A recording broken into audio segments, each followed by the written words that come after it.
Baik, saya di sini akan menjelaskan pengertian sistem ekonomi. Yang pertama ada sistem ekonomi merkantilis, kapitalis, dan sosialis. Untuk sistem ekonomi merkantilis sendiri adalah sebuah teori ekonomi yang fokus pada kemakmuran suatu negara. Keberhasilan ekonomi suatu negara diukur berdasarkan kekayaan atau modal yang dimiliki, dengan volume perdagangan dunia memegang peran penting. Kekayaan ekonomi atau modal nasional secara umum dapat dilihat dari besarnya modal yang dimiliki oleh negara tersebut atau sumber daya berharga seperti emas dan komoditas lainnya, dan kekayaan ini dapat ditingkatkan dengan meningkatkan ekspor serta mengurangi impor, sehingga menciptakan neraca perdagangan yang selalu positif dengan negara lain. Merkantilis mengajarkan bahwa pemerintah harus melindungi perekonomian dengan cara mendorong ekspor melalui berbagai insentif dan membatasi impor dengan memberlakukan tarif yang tinggi. Kebijakan ekonomi yang menerapkan merkantilis ini dikenal sebagai merkantilisme adalah sebuah sistem ekonomi. Selanjutnya adalah sistem ekonomi kapitalis. Sistem ekonomi kapitalis sendiri adalah sebuah sistem di mana mayoritas alat dan faktor produksi dimiliki oleh individu atau pihak swasta.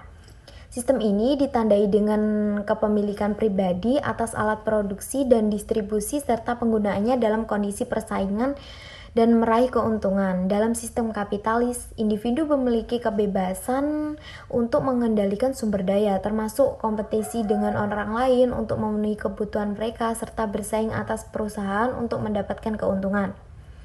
Prinsip keadilan dalam ekonomi kapitalis menekankan bahwa setiap orang mendapatkan imbalan berdasarkan kinerjanya. Peran pemerintah dalam sistem ini sangat minim, bertindak sebagai pengamat dan pelindung dalam perekonomian. Selanjutnya adalah sistem ekonomi sosialis.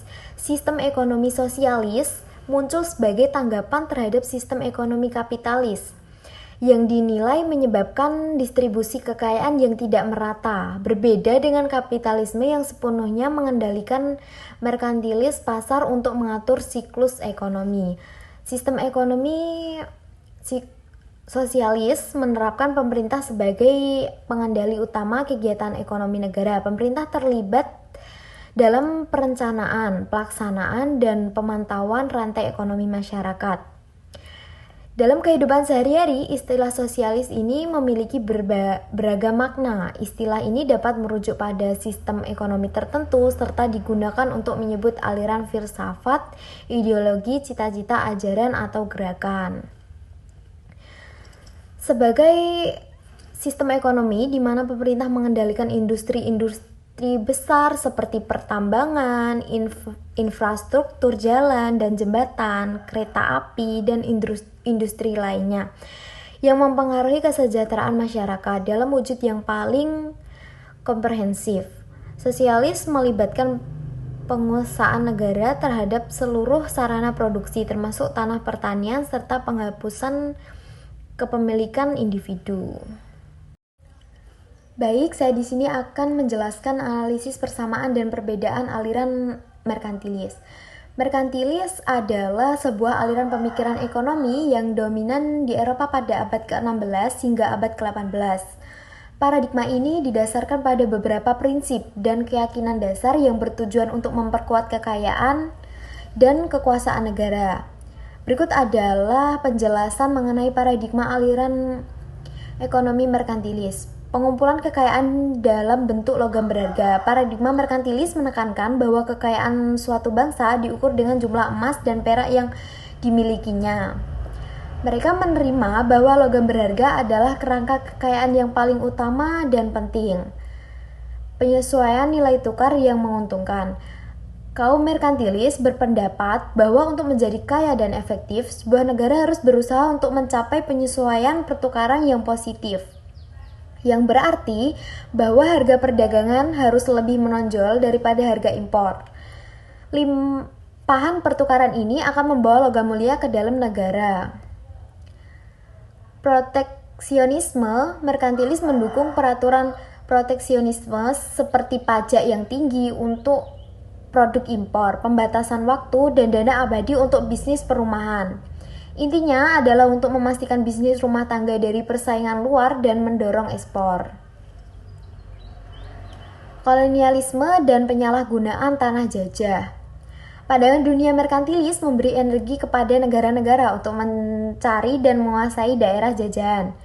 Koloni-koloni ini dipandang sebagai sumber bahan mentah yang murah dan pasar untuk barang-barang yang dibungkus dari negara induk. Selain itu, hal ini memungkinkan negara induk untuk mengontrol pertukaran dan memastikan bahwa logam mulia terus mengalir ke pusat-pusat kendali mereka, pertukaran sebagai pengalihan.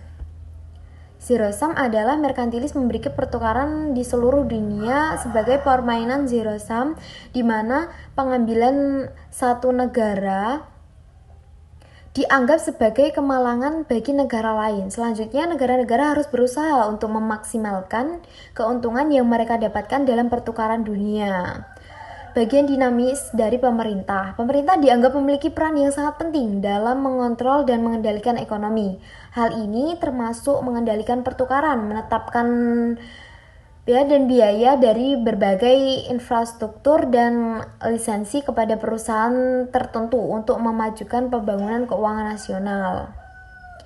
Nah, selanjutnya dasar-dasar pemikiran merkantilis. Kekayaan nasional berdasarkan logam berharga. Keyakinan bahwa kekayaan nasional paling baik diukur melalui perkumpulan logam berharga seperti emas dan perak. Logam berharga dianggap sebagai kekayaan yang tidak terdepresiasi dan stabil. Pertukaran sebagai sumber kekayaan, pertukaran di seluruh dunia dipandang sebagai sumber kekayaan yang paling banyak. Negara-negara berusaha memaksimalkan ekspor dan meminimalkan impor untuk memastikan masuknya logam berharga. Kebebasan finansial. Merkantilis memberi energi kepada negara-negara untuk mengurangi ketergantungan pada barang-barang asing dan berusaha mewujudkan otonomi keuangan melalui kemajuan bisnis perumahan, kontrol dan kemajuan negara. Kemenangan finansial diukur bukan dari sudut pandang individu atau perusahaan, tetapi dari kontrol dan kesejahteraan negara secara keseluruhan. Negara yang kaya dan mampu dipandang sebagai negara yang kompeten untuk mengamankan dan memajukan kesejahteraan warganya, kontrol dan kendali pemerintah. Mediasi pemerintah dalam perekonomian dipandang penting dan vital untuk menjadikan kesejahteraan keuangan dan mencapai tujuan. Pemerintah untuk memainkan peran dan dinamika regulasi ekonomi. Dan pengenalan ini, merkantilis memberikan sistem untuk pendekatan keuangan nasional yang berpusat pada penguatan negara melalui pengendalian pertukaran dan pengumpulan kekayaan dalam bentuk logam mulia. Terlepas dari kekayaan bahwa banyak standar merkantilis telah ditinggalkan dalam hipotesis keuangan yang lebih maju. Pengaruhnya masih dapat dilihat pada beberapa pengaturan keuangan proteksionis yang dijalankan oleh beberapa negara saat ini. Untuk aliran kapitalisme sendiri, di mana yang pertama, paradigma kapitalisme. Kapitalisme adalah sistem ekonomi yang didasarkan pada kepemilikan pribadi atas alat produksi dan pengelolaan ekonomi melalui pasar bebas. Paradigma dan basis pemikiran aliran ekonomi kapitalisme dapat dijelaskan melalui beberapa poin utama berikut. Yang pertama, kepemilikan pribadi. Pandangan dunia kapitalis menekankan pentingnya kepemilikan pribadi atas aset dan menyiratkan generasi. Orang dan perusahaan memiliki hak untuk memiliki dan mengendalikan properti mereka. Kedua, pasar bebas. Kapitalisme memperdayakan pasar bebas, di mana biaya barang dan dagangan administrasi ditentukan oleh instrumen pasar, yaitu melalui penawaran dan perpindahan. Pemerintah memiliki peran yang terbatas dalam mengendalikan pasar. Ketiga, motivasi profit. Dalam kapitalisme, kepentingan keuntungan adalah inspirasi penting bagi orang dan perusahaan. Keuntungan yang diperoleh digunakan untuk mendorong spekulasi dan pengembangan keuangan. Keempat, persaingan. Persaingan dianggap sebagai komponen kunci dalam kapitalisme yang memberi energi pada pengembangan efisiensitas dan kualitas. Persaingan antara perusahaan diantisipasi untuk menghasilkan barang dan hasil yang lebih unggul bagi pembeli. Yang kelima, fleksibilitas finansial. Kapitalisme menekankan fleksibilitas keuangan di mana orang memiliki fleksibilitas untuk memulai dan menjalankan bisnis. Yang terakhir, fungsi pasar dalam mengalokasikan sumber daya. Pasar dianggap sebagai komponen yang mahir untuk mendistribusikan aset, biaya pajangan, pemberian sinyal kepada para pembuat dan pembeli tentang kekurangan dan harga relatif barang dan dagangan, dan administrasi. Untuk dasar-dasar pemilikan kapitalisme, yang pertama, teori nilai dan harga. Dalam kapitalisme, harga produk dan layanan ditentukan oleh interaksi penawaran dan permintaan dalam pasar. Harga suatu barang atau jasa didasarkan pada harga yang bersedia dibayar oleh pembeli. Yang kedua, teori keuntungan. Keuntungan dianggap sebagai imbalan bagi pemilik modal atau risiko yang mereka tanggung dalam berkontribusi. Manfaat juga dilihat sebagai pendorong utama kemajuan dan efektivitas dalam menghasilkan. Yang ketiga, hak kepemilikan. Hak milik pribadi dipandang sebagai hal yang utama dalam bekerjanya pasar. Kepemilikan pribadi memungkinkan orang untuk memanfaatkan, penukar, dan mengambil keputusan dan properti mereka. Yang keempat, peran pemerintah yang terbatas. Pemerintah mencakup bagian yang dibatasi dalam ekonomi, yaitu untuk mengamankan hak milik, menegakkan kontrak, dan menjaga kebijakan. Yang kelima, teori pertumbuhan ekonomi. Kapitalisme percaya bahwa pembangunan keuangan dapat dicapai melalui pengumpulan modal, inovasi, mekanis, dan perluasan efisiensi. Yang terakhir, keseimbangan pasar. Analisis persamaan dan perbedaan aliran ekonomi. Paradigma sosialisme. Sosialisme sendiri adalah sebuah aliran pemikiran ekonomi dan politik yang berfokus pada pengaturan kepemilikan dan distribusi sumber daya oleh masyarakat secara kolektif, seringkali melalui peran negara. Paradigma dan basis pemikiran sosialisme menekankan keadilan sosial, pemerataan, dan solidaritas. Berikut adalah penjelasan tentang paradigma dan basis pemikiran sosialisme. Yang pertama, kepemilikan kolektif. Sosialisme menekankan kepemilikan kolektif seperti pabrik, kedatangan, dan aset normal. Kepemilikan ini dapat diawasi oleh negara atau oleh masyarakat untuk menjamin bahwa ciptaan tersebut digunakan untuk kepentingan bersama. Yang kedua, distribusi yang adil. Sosialisme mencari cara untuk membentuk distribusi kekayaan dan gaji yang lebih menyenangkan dan tidak memihak pada salah satu pihak. Hal ini sering dilakukan melalui redistribusi gaji, administrasi sosial, dan kebijakan pengumpulan pajak yang dinamis. Selanjutnya, peran sentral negara. Negara memainkan peran sentral dalam ekonomi sosialis, baik melalui perencanaan ekonomi terpusat maupun mediasi koordinasi untuk mengontrol produksi, pengangkutan, dan pemanfaatan barang, dagangan, dan administrasi. Tujuannya adalah untuk menghindari ketidakadilan dari iklan bebas dan menjamin kesejahteraan semua warga negara. Yang keempat, penghapusan eksploitasi. Sosialisme berusaha untuk menghapus penyalahgunaan tenaga kerja yang terjadi dalam kerangka kapitalis, di mana pemilik modal mendapatkan keuntungan dari tenaga kerja spesialis. Dalam sosialisme, semua orang dianggap berkontribusi sama dan mendapatkan bagian yang sebanding dengan komitmen mereka. Selanjutnya, solidaritas dan kolektivisme. Sosialisme sendiri menekankan nilai-nilai solidaritas, di mana individu-individu bekerja bersama untuk kepentingan bersama. Kolektivisme ini dipandang sebagai cara untuk mewujudkan kesetaraan sosial dan mengurangi kesenjangan sosial ekonomi. Yang terakhir, kesejahteraan sosial. Fokus sosialisme pada kesejahteraan sosial menyiratkan bahwa negara menyediakan administrasi penting seperti pengajaran, kesejahteraan, tempat tinggal, dan jaminan sosial untuk semua warga negara dalam hal apapun yang menyeratkan keuangan mereka. Selanjutnya yaitu dasar-dasar pemikiran sosialisme. Yang pertama, kritik terhadap kapitalisme. Sosialisme muncul sebagai respon terhadap pengkhianatan dan kesenjangan yang ditimbulkan oleh kerangka kerja kapitalisme. Komunis mengkritik bagaimana kapitalisme membuat sebuah jalan sosial yang sangat amat kaya akan pelajaran bagi kaum pekerja yang miskin dan terpinggirkan. Yang kedua yaitu teori nilai kerja. Berdasarkan teori harga tenaga kerja, sosialisme membuktikan bahwa harga barang, dagangan, dan jasa ditentukan oleh jumlah tenaga kerja yang digunakan untuk memproduksi barang tersebut. Oleh karena itu, keuntungan yang diperoleh kapitalis dianggap sebagai hasil dari penyalahgunaan buruh. Ketiga, kesetaraan ekonomi dan sosial. Sosialisme mendasarkan diri pada pedoman keseimbangan, baik dalam hal pembukaan dan hasil. Setiap orang harus memiliki kesempatan untuk mendapatkan aset dan kesempatan untuk berkreasi. Yang keempat, demokrasi ekonomi. Sosialisme seringkali menekankan pentingnya pemerintahan rakyat yang berbasis keuangan, di mana pekerja dan masyarakat memiliki suara dalam keputusan-keputusan ekonomi yang mempengaruhi kehidupan mereka. Hal ini dapat dilakukan melalui dewan pekerja atau struktur pengambilan keputusan partisipatif. Selanjutnya, intervensi pemerintah untuk kesetaraan sosial. Pemerintah diharapkan menjadi penengah dalam perekonomian untuk menjamin kesetaraan sosial melalui pengaturan seperti upah minimum, jaminan sosial, dan semua pengaturan yang inklusif dalam administrasi yang terbuka. Yang terakhir ada perencanaan ekonomi. Berbeda dengan pasar bebas yang dikendalikan oleh kekuatan permintaan dan penawaran, sosialisme mendukung pengaturan keuangan terpusat atau terdesentralisasi yang direncanakan untuk memenuhi kebutuhan masyarakat secara keseluruhan.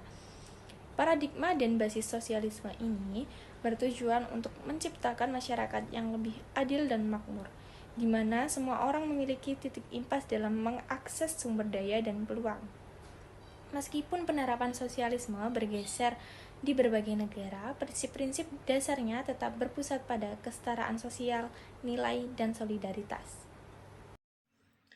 Baik, saya lanjutkan, yaitu persamaan dari pemikiran ekonomi merkantilisme, sosialisme, dan kapitalisme. Sistem ekonomi merkantilisme, sosialisme, dan kapitalisme memiliki perbedaan yang signifikan dalam hal struktur ekonomi dan distribusi kekayaannya.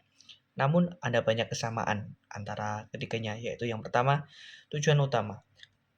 Sistem ekonomi merkantilisme, sosialisme, dan kapitalisme, walaupun menggunakan metode yang berbeda, bertujuan untuk meningkatkan kesejahteraan sosial dan pembangunan ekonomi. Yang kedua, peran pemerintah. Ketiga sistem tersebut mencakup peran pemerintah dalam hal regulasi ekonomi. Dalam merkantilisme, pemerintah berkepentingan dengan mengatur perdagangan internasional untuk meningkatkan kesejahteraan nasional. Dalam sosialisme, pemerintah memainkan peran penting dalam mengendalikan produksi dan mendistribusikan sumber daya untuk kepentingan publik. Sementara itu, dalam kapitalisme, pemerintah berkepentingan dengan pengaturan pasar untuk menjamin persaingan yang sehat. Yang ketiga adalah distribusi kekayaan. Meskipun cara kerjanya berbeda, ketiga sistem ekonomi tersebut berupaya mendistribusikan kekayaan. Dalam merkantilisme, kekayaan diukur dengan emas dan perak suatu negara. Dan sosialisme, kekayaan distribusikan kembali untuk mengurangi kesenjangan. Dalam kapitalisme, kekayaan diberikan berdasarkan prinsip pasar, bebas, dan kepentingan pribadi. Yang keempat adalah dampak terhadap dunia. Ketiga sistem ekonomi ini mempunyai dampak yang signifikan terhadap dunia. Merkantilisme mempengaruhi hubungan perdagangan internasional, sosialisme mempengaruhi hubungan internasional dalam hal ideologi ekonomi, dan kapitalisme mempengaruhi pasar dan investasi global. Meskipun terdapat beberapa persamaan, namun tidak boleh dilupakan bahwa ketiga sistem ekonomi ini mempunyai perbedaan yang mendasar, baik dari segi prinsip dasarnya maupun pengaruhnya terhadap masyarakat dan perekonomian. Baik, saya akan melanjutkan bab 3, yaitu tentang aspek-aspek filosofi ekonomi. Aspek filosofi ekonomi merkantilisme. Yang pertama ada kekuatan negara. Merkantilisme didasarkan pada keyakinan bahwa kekuatan suatu bangsa adalah sumber kekuatan politik. Pemikiran ini berasal dari gagasan bahwa kekuatan militer dan politik suatu negara sangat bergantung pada kemampuan ekonominya. Oleh karena itu, negara-negara Eropa saat itu berusaha mengumpulkan emas dan perak sebanyak-banyaknya sebagai simbol kekayaan dan kekuasaan. Kekayaan tersebut dinilai penting untuk membiayai operasi militer, pembangunan infrastruktur, dan proyek negara lainnya. Yang kedua ada proteksionisme. Beberapa aspek filosofi proteksionisme juga menjadi dasar ekonomi merkantilisme. Proteksionisme adalah kebijakan ekonomi yang bertujuan untuk melindungi industri dalam negeri dalam persaingan asing. Negara-negara merkantilisme memberlakukan tarif impor atau larangan impor yang tinggi untuk melindungi industri dalam negeri agar mereka dapat tumbuh dan berkembang tanpa terpengaruh oleh impor yang murah. Hal ini dinilai penting dalam rangka menciptakan lapangan kerja, meningkatkan produksi dalam negeri, dan mengurangi ketergantungan impor. Yang ketiga ada kolonialisme. Pemikiran kolonial juga mempengaruhi terbentuknya merkantilisme. Negara-negara Eropa kemudian berlomba-lomba menguasai wilayah jajahannya yang kaya akan sumber daya alam. Koloni dipandang sebagai sumber kekayaan tambahan yang dapat memperkuat perekonomian negara induk. Selain itu, daerah jajahan juga berfungsi sebagai pasar bagi barang-barang produksi dalam negeri. Dengan menguasai wilayah jajahannya, negara pedagang berharap dapat meningkatkan kekayaan dan kekuasaan di kancah internasional. Yaitu selanjutnya ada aspek filosofi kapitalisme. Ada dua filosofi yang menjadi terbentuknya sistem ekonomi kapitalisme. Yang pertama ada filosofi klasik, yaitu kebebasan ekonomi adalah poin kunci dalam pemikiran klasik, di mana individu dan dunia usaha mempunyai kebebasan untuk mengejar kepentingan pribadi tanpa campur tangan pemerintah yang tidak semestinya. Persaingan bebas dianggap sebagai penggerak utama pertumbuhan ekonomi dalam sistem ini. Selain itu, konsep pembagian kerja dalam pemikiran klasik merupakan strategi untuk meningkatkan produktivitas dan efisiensi. Dengan membagi proses produksi menjadi tugas-tugas yang lebih kecil dan spesifik, perusahaan dapat mencapai tingkat produksi yang lebih tinggi. Teori nilai tukar dalam pemikiran klasik berdasarkan teori tenaga kerja telah mempengaruhi pemikiran tentang harga dan nilai dalam sistem kapitalis. Yang kedua ada filosofi Adam Smith. Pemikiran Adam Smith, seorang tokoh penting dalam ilmu ekonomi klasik, juga memberikan kontribusi besar terhadap pemikiran ekonomi kapitalisme. Konsep tangan tak terlihat diperkenalkan oleh Smith menekankan bahwa ketika individu mencari keuntungan pribadi, mereka berkontribusi secara tidak langsung terhadap kesejahteraan umum melalui mekanisme pasar. Kebebasan ekonomi, pembagian kerja, dan nilai tukar juga merupakan inti dari pemikiran Smith yang percaya bahwa pasar bebas dan persaingan akan mendorong efisiensi dalam inovasi ekonomi. Baik, yang terakhir ada aspek filosofi sosialisme.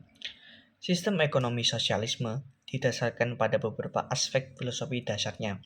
Pertama, kritik terhadap kapitalisme menjadi penyebab utama terbentuknya sosialisme karena menyoroti ketidakadilan, kesenjangan, dan eksploitasi dalam sistem kapitalis.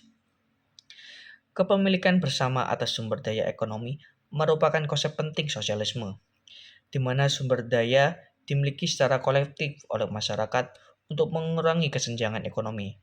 Solidaritas dan kerjasama juga menjadi aspek penting, menekankan bahwa kebahagiaan individu berkaitan erat dengan kebahagiaan masyarakat secara keseluruhan.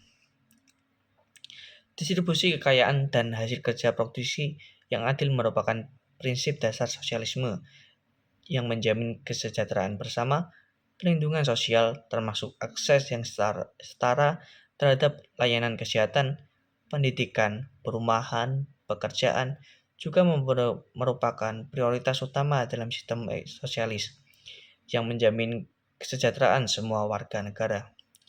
Dengan aspek filosofi tersebut, sistem ekonomi sosialis bertujuan untuk menciptakan masyarakat yang lebih adil, merata, dan berkelanjutan, di mana kesejahteraan bersama menjadi prioritas utama melalui kepemilikan bersama, distribusi yang adil, solidaritas, patronase, dan kerjasama sosial.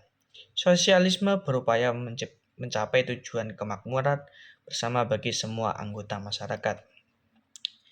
Nilai ekonomi ideal adalah konsep yang mencerminkan tujuan utama yang ingin dicapai oleh sebuah sistem ekonomi dalam upaya menciptakan kesejahteraan bagi masyarakat.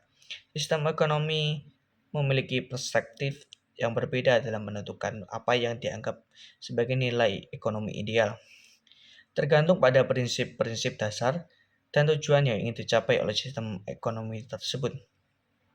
Dalam konteks ini, pendekatan merkantilisme, kapitalisme, dan sosialisme menawarkan pandangan yang berbeda-beda mengenai nilai ekonomi yang diharapkan. Nilai ekonomi yang diharapkan ekonomi merkantilisme. Merkantilisme yang berkembang pada abad ke-16 hingga ke-18 menekankan pentingnya akumulasi kekayaan negara sebagai nilai ekonomi ideal. Sistem ini berfokus pada surplus perdagangan sebagai indikator utama kekuatan ekonomi, di mana negara harus mengekspor lebih banyak daripada mengimpor. Prinsip utama merkantilisme adalah proteksionisme, di mana pemerintah berperan aktif dalam mengontrol perdagangan dan melindungi industri dalam negeri melalui tarif dan pembatasan impor. Nilai ekonomi yang diharapkan dari pemikiran ini adalah peningkatan kekayaan nasional, kekuatan militer, dan stabilitas ekonomi melalui kontrol yang ketat atas sumber daya dan perdagangan. Selanjutnya ada nilai ekonomi yang diharapkan ekonomi kapitalisme. Kapitalisme yang mulai berkembang pesat sejak revolusi industri pada abad ke-18 mengedepankan efisiensi pasar dan inovasi sebagai nilai ekonomi ideal. Dalam sistem kapitalis, kepemilikan pribadi atas alat produksi dan kebebasan pasar adalah prinsip dasar yang mendorong pertumbuhan ekonomi. Pasar bebas dan persaingan dianggap sebagai mekanisme terbaik untuk mengalokasikan sumber daya secara efisien, mendorong inovasi, dan meningkatkan produktivitas. Pemerintah memiliki peran minimal dalam mengatur ekonomi, dengan fokus pada penciptaan lingkungan yang kondusif bagi bisnis dan investasi. Nilai ekonomi ideal dalam kapitalisme mencakup pertumbuhan ekonomi yang berkelanjutan, peningkatan standar hidup, dan kebebasan ekonomi. Selanjutnya yaitu ada nilai ekonomi yang diharapkan ekonomi sosialisme. Sosialisme yang muncul sebagai respons terhadap ketidakadilan sosial yang dihasilkan oleh kapitalisme, menekankan kesetaraan dan keadilan sosial sebagai nilai ekonomi ideal. Dalam sistem sosialisme, alat produksi dimiliki oleh negara atau kolektif, dengan tujuan utama untuk mendistribusikan kekayaan secara lebih adil di antara semua anggota masyarakat. Prinsip utama sosialisme adalah penghapusan kesenjangan ekonomi dan penyediaan kebutuhan dasar bagi semua orang melalui peran aktif pemerintah dalam ekonomi. Nilai ekonomi yang diharapkan dari pemikiran ini adalah kesejahteraan kolektif, pengurangan kemiskinan, dan peningkatan kualitas hidup bagi semua anggota masyarakat. Jadi, ketika pemikiran ekonomi ini menawarkan nilai-nilai ideal yang berbeda berdasarkan prinsip-prinsip dasar mereka. Merkantilisme menekankan kekayaan nasional dan kontrol negara, kapitalisme fokus pada efisiensi pasar dan kebebasan ekonomi, sementara sosialisme menekankan kesetaraan dan keadilan sosial. Dalam praktiknya, banyak negara mengadopsi unsur-unsur dari ketiga sistem ini untuk mencapai keseimbangan yang optimal dalam menciptakan nilai ekonomi yang ideal bagi masyarakatnya. Baik, saya akan menjelaskan tentang instrumen kebijakan ekonomi dari aliran merkantilisme, kapitalisme, dan sosialisme. Di mana untuk aliran merkantilisme ada beberapa kebijakan ekonomi. Di antara lain, yang pertama, tingkat konsumsi dipertahankan serendah mungkin untuk meningkatkan cadangan keuangan negara. Yang kedua, yang mampu membeli barang mewah hanyalah pejabat negara dan orang kaya. Yang ketiga, negara memberlakukan kebijakan pajak yang tinggi. Yang keempat, kebijakan monopoli diperlakukan memberikan kontrol eksklusif kepada para pedagang atas perekonomiannya. Yang kelima, mendukung sektor ekspor dan melarang ekspor bahan mentah untuk mempertahankan harga rumah yang rendah. Yang keenam, menerapkan larangan langsung terhadap impor barang-barang yang dapat diproduksi di dalam negeri atau membatasi impor dengan menaikkan tarif impor. Yang ketujuh, dalam hal tenaga kerja, kebijakan merkantilis bertujuan untuk menjaga upah buruh serendah mungkin sampai ke tingkat subsisten. Yang kedelapan, memaksa monopoli perdagangan dengan memperkuat militer dan armada perang. Sistem ekonomi merkantilisme ini banyak kelemahan, di mana kebijakan ini seolah-olah diperuntukkan untuk rakyat, namun malah para pengusaha dan pedagang yang berkongsi dengan para pejabat korup yang dapat menikmati. Kebijakan inilah yang kemudian memicu berbagai reaksi, diantaranya muncul aliran yang dikenal dengan Socrates, dan munculnya pemikiran Adam Smith yang tertuang dalam buku fenomenalnya, The Wealth of Nations. Untuk aliran kapitalisme, ada beberapa kebijakan ekonomi, di antara lain, yang pertama, kepemilikan pribadi. Individu dapat dan perusahaan memiliki hak untuk memiliki, menggunakan, dan mengalihkan properti dan sumber daya ekonomi. Ini mencakup tanah, bangunan, mesin, paten, dan hak kekayaan intelektual lainnya. Yang kedua, investasi pribadi. Individu bebas untuk menginvestasikan uang mereka di berbagai aset seperti saham, obligasi, atau properti berdasarkan preferensi pribadi dan penilaian risiko. Yang ketiga, persaingan pribadi. Persaingan bebas. Pemerintah mengurangi campur tangan dalam pasar untuk mendorong persaingan yang sehat di antara bisnis. Persaingan ini diharapkan dapat meningkatkan efisiensi, inovasi, dan kualitas produk serta menurunkan harga. Yang keempat, penentuan harga oleh pasar. Harga barang dan jasa ditentukan oleh mekanisme pasar, yakni melalui interaksi antara penawaran dan permintaan. Hal ini mendorong penggunaan sumber daya yang efisien. Yang Yang kelima, keuntungan sebagai insentif. Motivasi utama dalam sistem kapitalis adalah pencapaian keuntungan. Perusahaan berusaha untuk memaksimalkan laba mereka yang pada gilirannya mendorong efisiensi dan inovasi.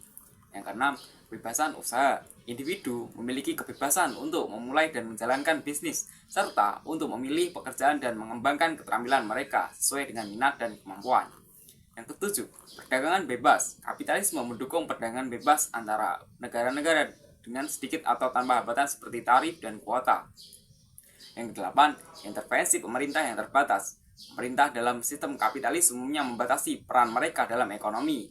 Mereka hanya terlibat dalam pengaturan dasar untuk memastikan kompetisi yang adil dan perlindungan hak-hak individu. Yang kesembilan, kebijakan fiskal. Kebijakan perpajakan dan pengeluaran pemerintah diarahkan untuk mendorong pertumbuhan ekonomi dengan menjaga tingkat pajak yang rendah dan pengeluaran publik yang efisien.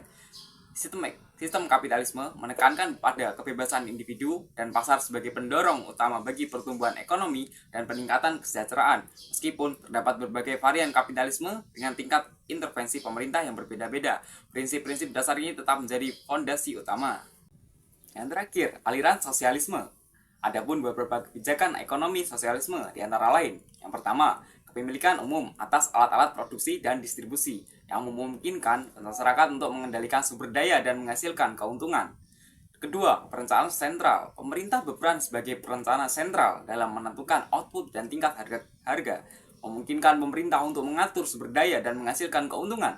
Yang ketiga, fokus pada kesejahteraan sosial. Pemerintah berfokus pada kesejahteraan sosial, memberikan jaminan sosial dan layanan publik seperti kesehatan, pendidikan, rumah tangga, dan untuk memastikan keselamatan dan kesejahteraan mereka.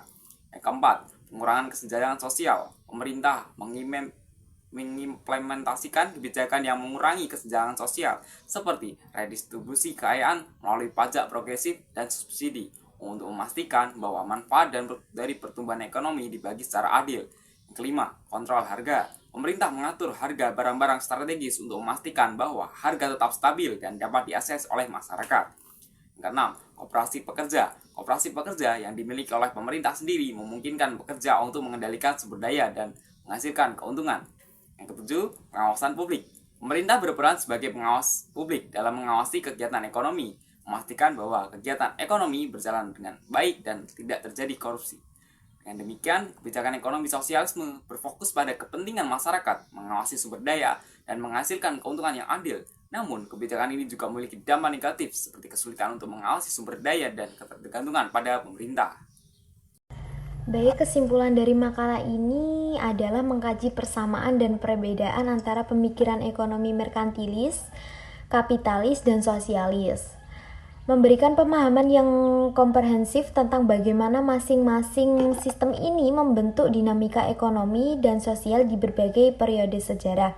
Prinsip utama merkantilis adalah akumulasi kekayaan negara, terutama dalam bentuk emas dan perak. Melalui surplus perdagangan, pemerintah memiliki peran yang sangat besar dan mengendalikan ekonomi, monopoli, dan kontrol terhadap industri kunci.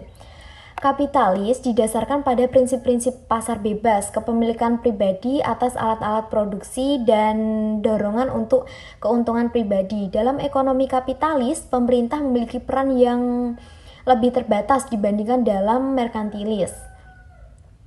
Dengan menekankan pada kebebasan individu dan inovasi sebagai pendorong utama pertumbuhan ekonomi sosialis, muncul sebagai kritik terhadap kapitalis dan berusaha menciptakan sistem yang lebih adil dan setara. Dalam sosialis, kepemilikan alat produksi bersifat kolektif atau di bawah kontrol negara dengan tujuan untuk mengurangi kesenjangan ekonomi dan memastikan distribusi kekayaan yang lebih merata. Secara keseluruhan, analisis ini menunjukkan bahwa meskipun terhadap persamaan dan tujuan untuk mencapai kesejahteraan, pendekatan dan filosofi besar dari merkantilis, kapitalis, dan sosialis sangat berbeda. Setiap sistem memiliki kelebihan dan kekurangan masing-masing, serta relevansi historis dan kontekstual yang mempengaruhi penerapan di berbagai negara dan periode waktu. Pemahaman yang mendalam tentang Bedaan dan persamaan ini penting untuk mengevaluasi kebijakan ekonomi masa lalu dan masa kini, serta untuk merancang strategi yang lebih efektif dalam mencapai kesejahteraan ekonomi yang berkelanjutan.